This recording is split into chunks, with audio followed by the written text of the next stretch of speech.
கிஷ்கிந்தா காண்டத்துல ராம லக்ஷ்மணால் வந்துட்டு இருக்கா. ஹனுமான் போய் பேசினார். அது நேற்று பேசினார் ஞாபகம் இருக்கா?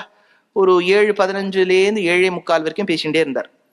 பேசின உடனே ஹனுமான் கூட்டுன்னு போறார். நான் சொன்னேனே, ஹனுமான் ரொம்ப தோண்டி தோண்டி கேட்கல. மாமி இல்லையா, வந்துட்டாளா, எங்க போயிட்டா, இதெல்லாம் நோண்டி நோண்டி கேட்கல.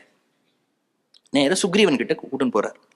சுக்ரீவன் கிட்ட போன உடனே ஹனுமான் மெதுவா சொல்றார், ஒன்னும் கேட்டுக்காதே, அவர் பத்னி காணாம போயிட்டா.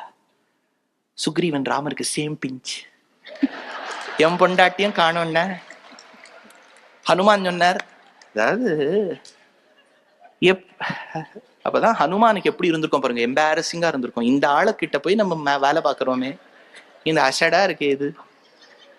அப்போ லக்ஷ்மணன் என்ன பண்ணார், ஃபர்ஸ்ட் அந்த இப்ப யாராவது நம்ம அவுட் ஆஃப் டர்ன் ஏதாவது பேசிட்டா நம்ம அந்த இடத்த சமாளிப்போம் பாருங்க. லக்ஷ்மணன் என்ன பண்ணிவிட்டார், நீ பெரிய உயர்ந்தவன்னு சொல்லியிருக்கா சுக்ரீவா. சுக்ரீவன் யார என்னைய, அவன் ஒன்னதான் சொல்லியிருக்கா. உன்னை ரொம்ப வசத்தியா சொல்லியிருக்கா. சுக்ரீவா, பொதுவா உலகத்துக்கு தெரிஞ்ச விஷயம், உலகத்துல கஷ்டப்படுறவா அத்தனை பேரும் எங்க அண்ணா ராமர் கிட்ட வந்து சரணாகதி பண்ணி காப்பாத்தணும்னு வேண்டிப்பா அபயப்பிரதானத்துக்கு வருவா. இன்னைக்கு எங்க அண்ணாக்கு ஒரு கஷ்டம், அதனால எங்க அண்ணா உன்கிட்ட சரணாகதி பண்ண வந்திருக்கார். அதனால சுக்ரீவன் கிட்ட ராமர் லக்ஷ்மணனை வச்சுட்டு சரணாகதி பண்றார். உக்தி நிஷ்டை, ஆச்சாரிய நிஷ்டை. எதுக்காக? உன் பத்னி ருமையை வாலியினிடத்திலிருந்து மீட்டெடுப்பதற்கு நான் உதவுவேன் சுக்ரீவா. என் பத்னியை மீட்டெடுப்பதற்கு நீ உன் சைன்யத்தை கொடுக்கணும். You should provide your army.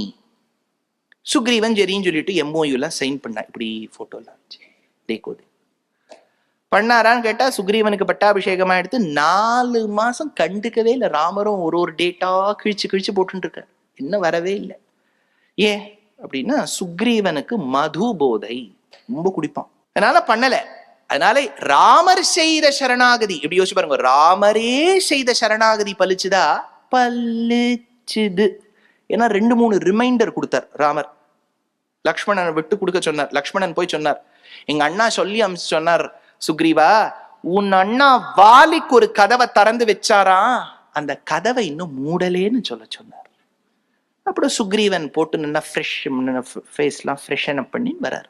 அப்புறம் நடந்தது. அப்ப சரணாகதி பலிச்சுது, கொஞ்சம் தாமதமா பலிச்சுது.